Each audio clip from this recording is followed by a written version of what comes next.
There's these interludes with other clients in the motel, and they always have these really endearing names like the sniffer. Did I just get her pregnant? Well, she's not breathing, my guy, so probably not. People look so normal on the outside, but inside they're all worms, man. Hello. I thought we were about due for another viewer recommendation video. I've discovered so many good books this way, and this time was no exception. And I'm really excited to talk about them, so let's just get into it, okay? First up, we have Motel Sticks by Michelle Van Eschen and Jonathan Butcher. And this was recommended by, I'm not sure if this is Jamie A or Jamia, but Jamia 4791. So the setup for our story is that something called the Lazarus Act has passed through the government, which basically allows people to consent to their body being used in a sexual manner after they pass. So they can proactively give permission. And as a result of that, there have been a total of 5 hotels across the world that accept these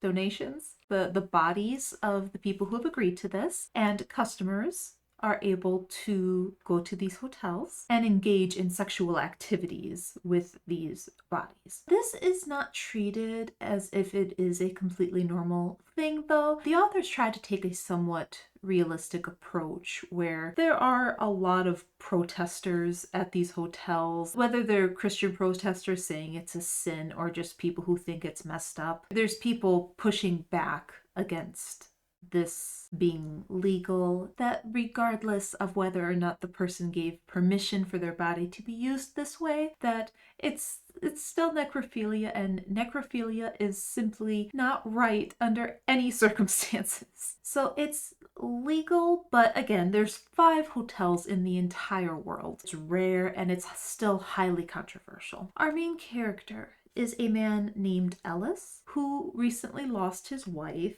Emily. In the beginning, you're not really sure why she chose to donate her body for this use, post-mortem sex work. Ellis is simply not on board. He is determined to infiltrate this motel, the Motel Sticks, in order to get her body before anybody else can use it, because it's something where he cannot simply just waltz in, identifying who he is, and ask to see her. They have rules in place to prevent family members from visiting with a body of their loved one. He has to jump through a lot of hoops to kind of create a fake persona and infiltrate the motel pretending to be a legitimate client. The story is essentially about him trying to track down where Emily is in this motel, trying to see if he can remove her. And during this journey that he's looking for Emily, you get to experience the other guests at the motel, and you get a little bit more insight into the nature of Ellis's and Emily's marriage and their relationship. So that's the basic premise. There is certainly commentary regarding the legalization of necrophilia for profit. You're also getting into the topic of consent. Is there certain things that a able-minded person simply should not be allowed to consent to? The way that the motel is designed is it's treated almost like one of those roadside attractions. It's very campy with a gift shop that sells little coffin trinkets, and it's very on brand. In that aspect, it's treated very much like a fun, lighthearted experience. However, on the flip side, while it is a motel, obviously they have to preserve these bodies. So it is a warded off area with large refrigeration units and whatnot, because these bodies do keep for quite some time when they are properly stored. So they also offer a service where 2 partners can go to the motel together, and they offer some kind of laced cocktail or perhaps just a drug, I don't remember, where one partner can consume this thing and it will mimic death, but they will ultimately be fine, so that this couple can consensually engage in a more realistic role play. I thought this was very, very interesting. You get the sense right off the bat, just by the fact that Emily chose to do this, that there is something off between her and Ellis. And you're not sure exactly what. You think perhaps Ellis is just a little bit, I don't know if I even want to use the word controlling, because I think that that would be a reasonable response to not want your late wife to have her body desecrated that way. But he uses phrases in the book insinuating that it's more about possession, that no other man can touch her besides him, even in death. His motive for wanting to remove her from this facility seems more so about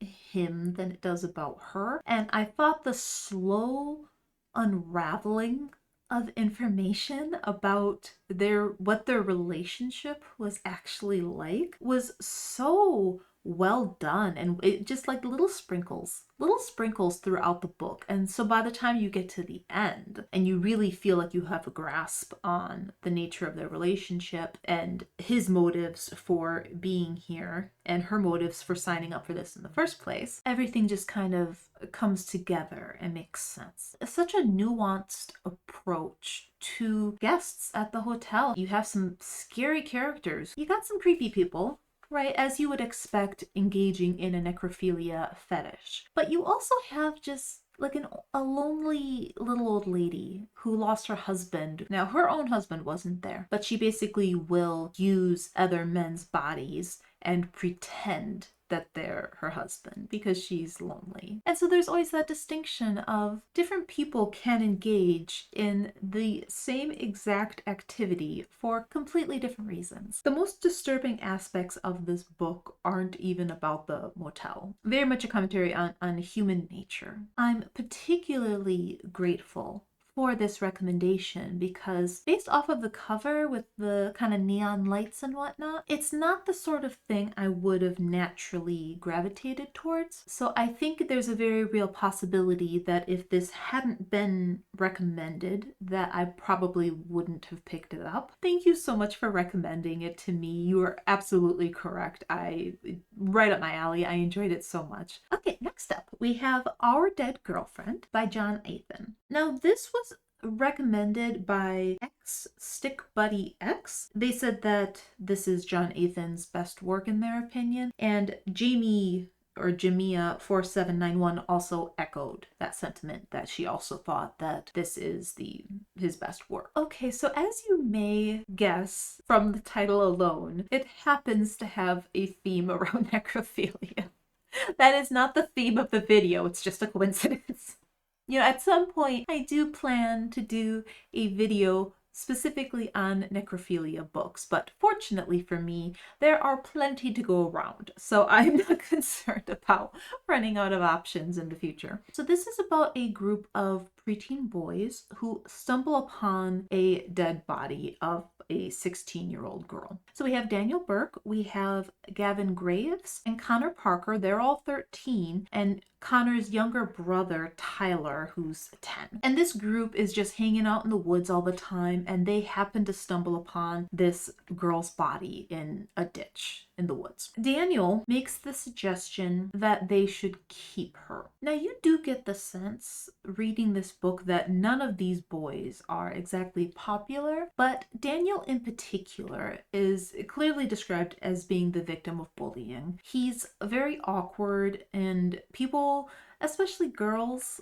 that they tend to find him a little creepy. There's something just a little bit off about Daniel. And so his argument that he's making is that having this girl that he can talk to and flirt with will help him gain experience. It'll basically be practice. So by the time they actually get into high school, he'll be ready to interact with live girls. All of them think it's weird, but eventually they concede. And so they establish this situation where they just leave this girl in the woods and try to cover her up with leaves and stuff when they go, but then they'll go back and visit her after school or on the weekend, just whenever they get a chance. I'm looking back on the type of person that I was when I was 12. You clearly have a sense of right and wrong at that age, I feel like. However, I think the thing is that you are also highly, highly susceptible to disregarding your own moral compass when put under pressure. You're extremely vulnerable to peer pressure. I think while they would recognize that it's wrong, they wouldn't necessarily be capable of truly feeling the weight of the situation at hand, because they're clearly, at no point are they thinking about this girl's family, that this girl is clearly missing. There's indications that she did not just fall. There's indications that somebody hurt her, and that's why she was left in a ditch. All of these things that should be very concerning, and instead there's just this fixation on, here's a pretty girl that I can talk to and I can touch, and normally they don't let me do that. And so the rest of the story is kind of about this divide in their friendship as Daniel becomes more and more attached to the body that he dubs Jenny, not her real name, and the other boys just feeling more resistant, not wanting to betray their friend, having this inner struggle of, do you betray your friend to do what feels right because what he's doing feels wrong? Or should you protect your friend at all costs and be a ride or die and be loyal, and you don't turn your back on your friends? And at this point, they're also involved. It's starting to haunt them. The consequences of what they're doing is starting to really settle in with them. If we go to the police, you're also going to be thrown in prison because you also didn't report it right away. Like, all of you are involved in this. And so they're scared. They're scared to report it on what might happen to them. They don't really understand. They don't have a realistic idea of what the consequences would be for them under these circumstances on face value. Of course, it makes me think of Stand By Me or The Body by Stephen King, where 4 boys find a body in the woods. The difference between 4 teenage boys finding a male body and how that for them is a moment of growth. The concept of a dead body is very exciting to them, but when they actually see him, they see his humanity, and it doesn't feel like this fun thing anymore. And you compare that to a book like this, where these preteen boys find a young girl, a 16-year-old girl, and they pretty much don't see any humanity in her. They just see her as something that they can use in different ways. It's very objectifying because she can't say no. I thought that was an interesting comparison. The coming of age story, even as adults, I feel like this is a controversial subject. There are people who think that's your friend, you should defend them no matter what. You should always take their side. And I don't agree with that. I'm not one of those people. Sometimes the most kind and loving thing that somebody can do for you is telling you what you need to hear and not what you want to hear. If you're acting like a jackass, I'm going to tell you that you're acting like a jackass. I'm not of the opinion that I should take your side even if I think you're wrong. I don't agree with that at all. I don't think that is in your best interest. And I wouldn't want someone to do that to me either. I would never want someone to placate me. Even as adults, there's a lot of people who disagree with that. It makes perfect sense that these 13-year-old boys are going to struggle with it. It's also with Daniel and his freaky, weird little attachment to this body. You're getting indications of not just that he is a victim of bullying, but that he is legitimately unwell. It's not normal to want to engage with a dead body in this way. Every time that there was a scene with Daniel and the body, I just kept thinking, this is so sad. And not like boohoo sad, like pathetic sad. Even for a 13-year-old, this was rough. I will say probably the one thing that threw me off about this slightly, Jenny is not the only person who is MIA. It just seems strange to me, and maybe slightly unrealistic, that if there was a town that had these great big woods in it or next to it, and there were people missing, like, you would think that the police would be scouring these woods. Even if there was just one person missing, but let alone more than one. So the fact that the police didn't seem to be prioritizing that threw me a little bit. As far as the ending is concerned, I will say this. This was a re-release. of this book, where the author said in the afterword that he basically just kind of cleaned it up a bit, right? And he said in the afterword that it is his intention to have a sequel. If I did not know that a sequel was intended, I don't think I would care for the ending that much. It would not feel good enough. It's fine as a setup for more to come. It would not be a satisfying ending in and of itself. Apparently this author can be a little bit hit or miss, but both of the books that I've read from him, I've enjoyed. This was definitely an experience, and I did really enjoy it. So thank you both for recommending it to me. Okay, next up, before I say what this story is, I don't know if I can. Here's the thing. You may have noticed, if you've been on YouTube for a second, that people tend to not say the R word. Not that R word. Well, I mean, also not that one, but I'm referring to this R word. They tend to say SA, right? Because YouTube doesn't like it. Given my knowledge of that fact, I'm going to go out on a limb and say that that probably also applies to that word in other languages. So I'm not going to say this next title out loud because that's what it translates to. So I'm just going to put the cover up, Baise-Moi, which translates to our word me in French. And this is by Virginie Despentes. That makes it sound Spanish. Is it supposed to sound French? I assume because it's in French. Why am I Italian? Virginie Despentes. Sorry. So this was recommended by Brent Davis 75. So this originally in French. The English version is translated by Bruce Benderson. On face value, this is kind of like a Bonnie and Clyde type of situation. You have a woman named Nadine who is pretty much addicted to watching adult films. She's definitely a nihilist, doesn't really find much meaning in life. She kind of resents her roommate for wanting to feel special in a typical monogamous relationship. She kind of rolls her eyes at it like she thinks it's immature or naive or something. She's just of the mind that sex really isn't that deep. Nothing is that deep, and it's kind of just sad when people try to find meaning in things. So right off the bat, she's kind of one of those unlikable characters who ridicules others for wanting to feel special in some way, but then also simultaneously puts herself on a pedestal because she thinks less of people for not thinking the same way that she does. And if you've been here a hot minute, you know how I feel about characters like that. But that's her, and she's here. Our other main character is a woman named Manu, and Manu describes herself as being no heroine or not exactly your grandiose type.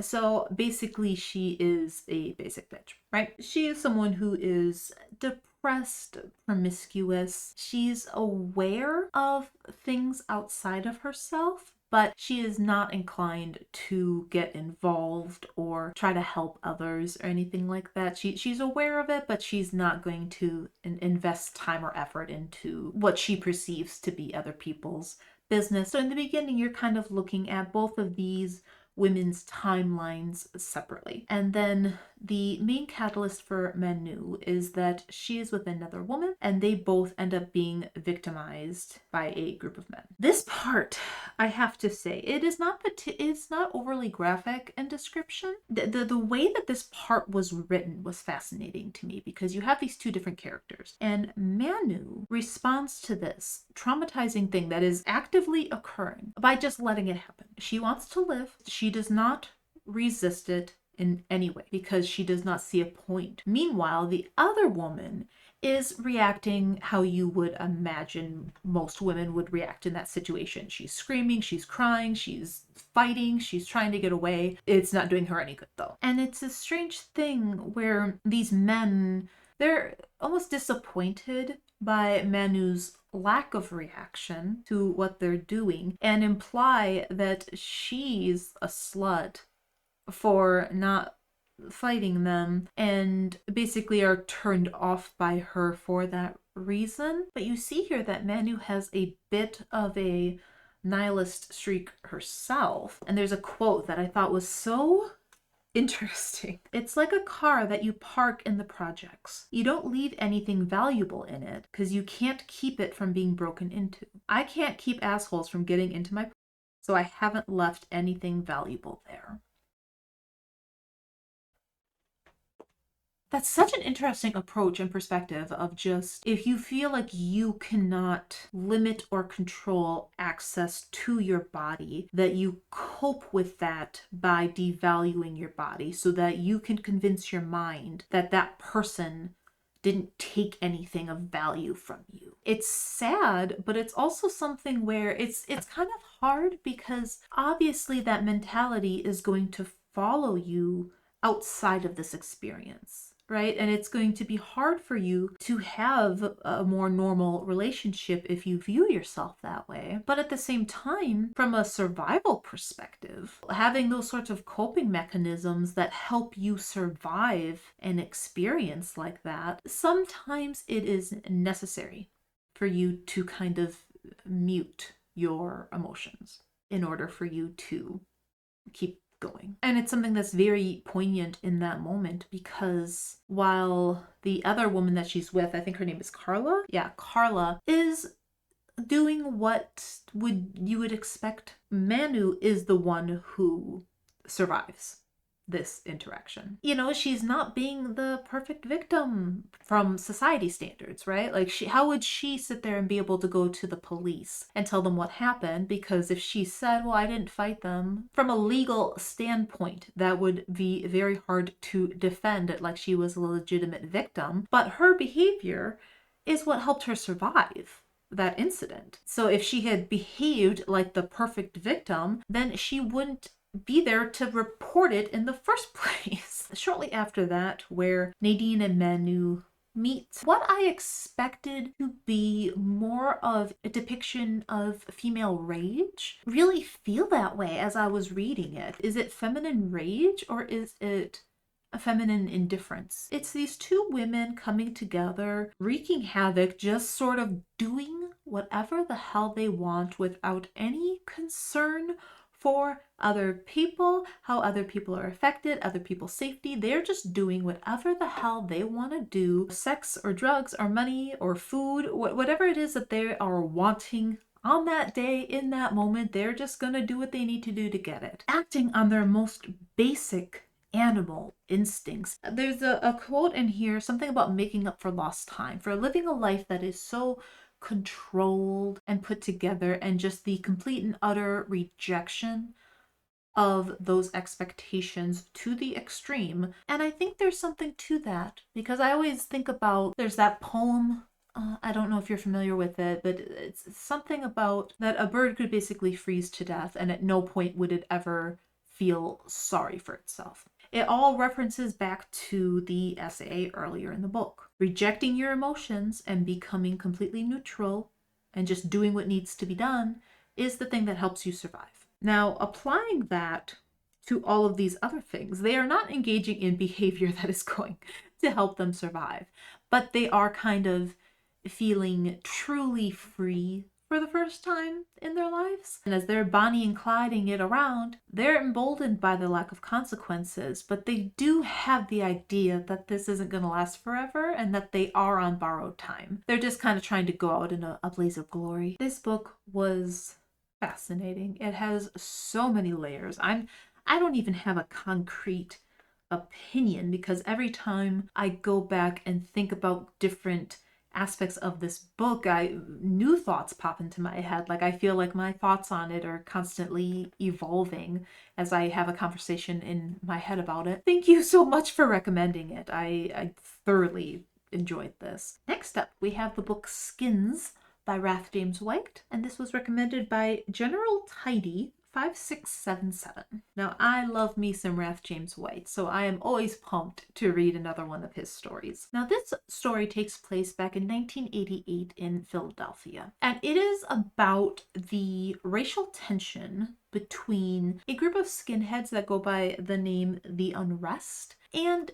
normal people, anti-racists, but in this case specifically the goth punk. These are the most vocal anti-Nazi group in this area that kind of combats the unrest. Now, our main character, Mac, is a goth punk guy. He's also a black man who's very big, and he really gets into fighting, and he's, pretty good at scaring people away because of his size, and he can do some damage when he's in a fight. In the beginning of the story, a woman that he is romantically interested in gets severely injured during this huge fight that breaks out at a club between these two groups, to the point that she is in a coma in the hospital. So there's kind of that in the background while all these other events transpire. You get the insight from three men who are part of the unrest that go by Bo Skinner and Little Davy. You kind of see that the different reasons why these three people are part of this racist group. Little Davy is clearly the one who is the most unhinged. Skinner does have a history of hurting animals, but he did get help with that. He was sent to a mental health facility when he was younger. So he kind of comes across as not so much that he is genuinely fueled by a hatred of Black people, but more so that he's just very vulnerable to suggestion of violence and to a strong desire to be a part of something. It's more so just this is the group that accepted him. Bo is somebody who does seem to have some racist tendencies, but maybe he just wouldn't be inclined to take it this far on his own. There is a sense in the story that he's feeling like he's getting a little bit too old for this, and he should kind of let this sort of extremism behind him so that he can start to move towards a more normal life. But like many dangerous groups, once you are in it, it is not easy to get out. It is not easy to just walk away, especially when you have someone like Little Davy, who is not just a danger to Black people, but is also a danger to them if they don't do what he wants them to do. Now, Mac, you see his friendship with a man named Jason, and also they kind of have their group of punks. They, however, are not like these upstanding pillars of society. Like, they have their own shit going on, and they accidentally commit a very serious crime that they are trying to cover up. Everybody is very on edge. Everyone is committing acts of violence towards different people and trying desperately to get away with it. There is nuance here in terms of the racist characters are not one-dimensional, even though they are clearly depicted as being wrong, as they should be, but they're not depicted as being one-dimensional. There are layers there, and that also the good normal characters also have some very serious flaws. Just because they're not racist doesn't mean that they're good people. There's a quote in here where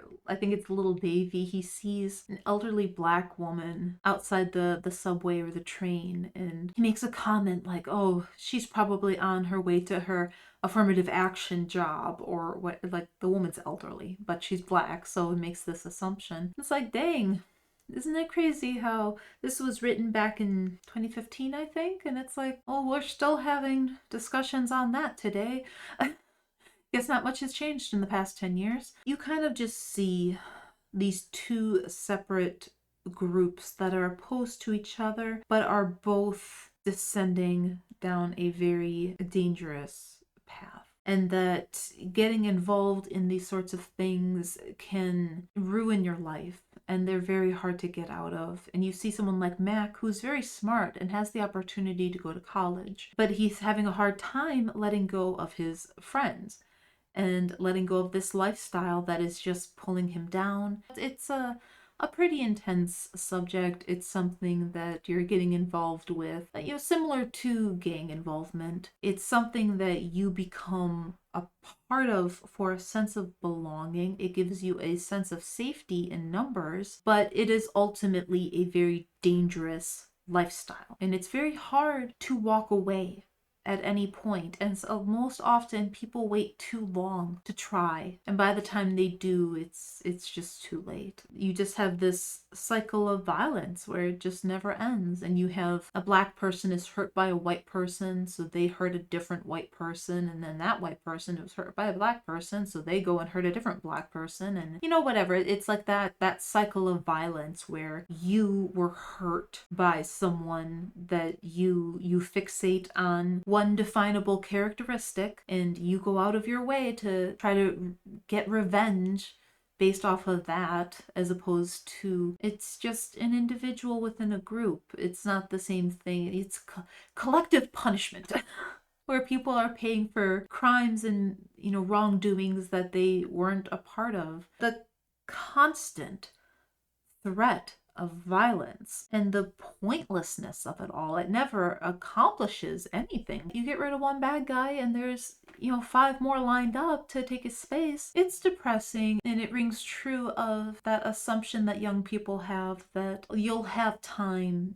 to fix your mistakes, that you'll have time to move on, you'll have time to pursue other things, and but then they just make, one too many bad decisions and their time is up early. It's very good, but it's very depressing.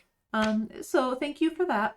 I'm always happy to get a Wrath James White recommendation. So genuinely, thank you, even though it was very depressing. Okay, next up we have an anthology that's all by the same author. This is called Wounds, 6 Stories from the Border of Hell by Nathan Ballingrud, and this was recommended by Bayou Antics. So this has 6 different stories. It's not all the same characters or anything like that, but they do kind of interconnect a little bit. I'm not going to go through each of them. I'm just going to focus on my favorite one, but just know that they all have a central theme around hell, death and love, the idea of trying to bring someone or something out of hell back to earth, the idea of trying to gain access to hell yourself, the idea of someone or something trying to escape hell, those sorts of interactions with hell. Now, my favorite story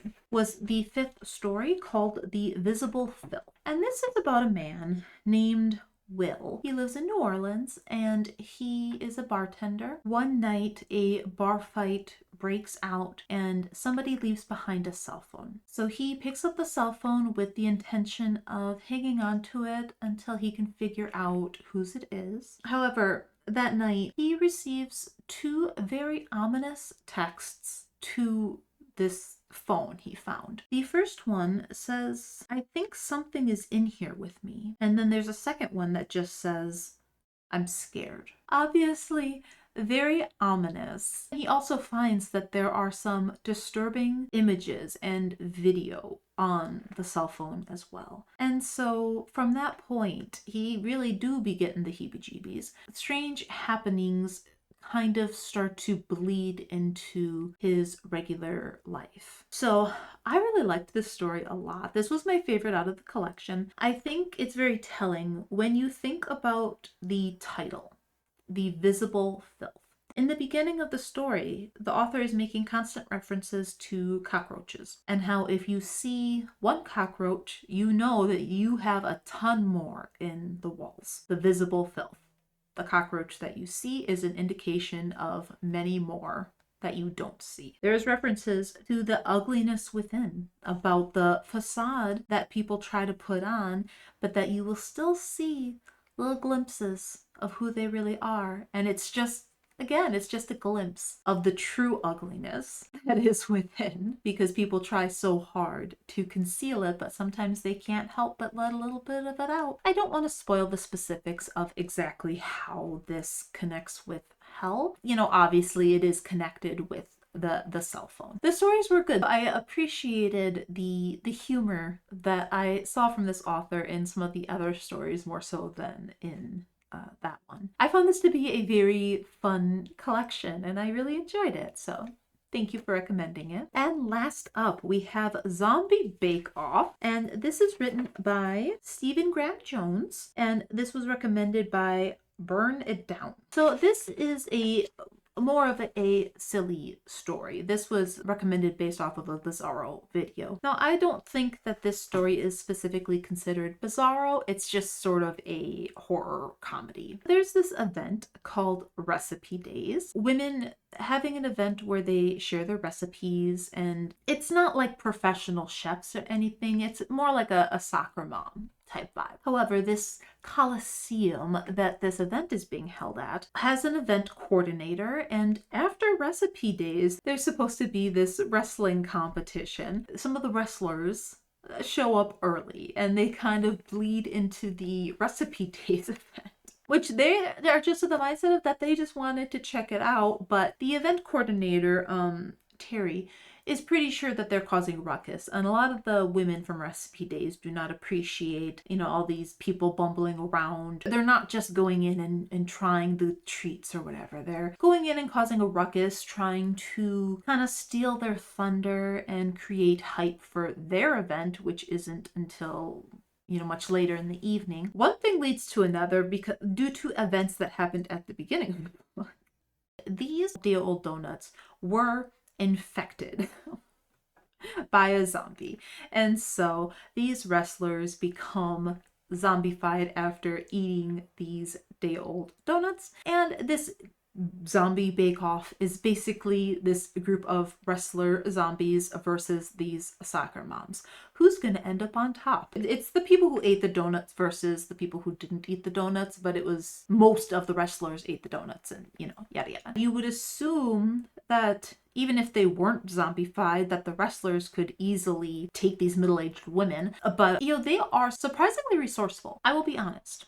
I struggled a little bit in the first half of this book. The premise of the story is interesting, right? It's like silly and over the top. But for some reason, and I'm not sure why, I kept feeling myself getting distracted. I kept feeling myself having to remind myself what I was doing and focus. I'm not really sure, to be honest, if that had anything to do with the book or if that was just my mood that day or what have you. For some reason, I was just not fully engaged and invested in the beginning. However, once we got to the point that the wrestlers fully became zombies, I became more invested in the story when it was truly like a versus. So the thing that I thought was interesting about this as a more of a horror comedy is that the ridiculousness of it is fairly toned down to the point that it's silly, but it's earnest.